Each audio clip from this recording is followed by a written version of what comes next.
এক, হাল্ক আজ আল্লাহর ভয়ে থেমে দাঁড়াল। তার মনে জেগে উঠল ঈমান। ২, সে অজু করল ধীরে ধীরে, মনে শুধু আল্লাহর কথা।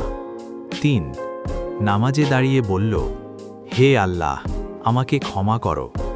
৪, সিজদায় গিয়ে তার চোখ ভিজে গেল, আল্লাহই সবচেয়ে মহান। ৫, নামাজ শেষ করে হাল্ক ভাবল, আমি আল্লাহর পথে খরচ করব। ৬, কোরবানির পশু প্রস্তুত করল, নিয়ত একটাই, আল্লাহর সন্তুষ্টি।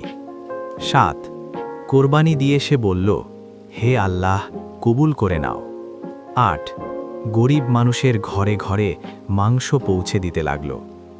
৯, একজন মানুষ বলল, আল্লাহ তোমার উপর রহম করুন।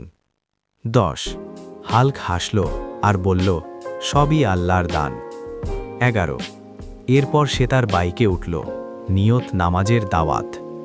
১২, এক বাড়ির দরজায় গিয়ে বলল, ভাই, নামাজের সময় হয়েছে।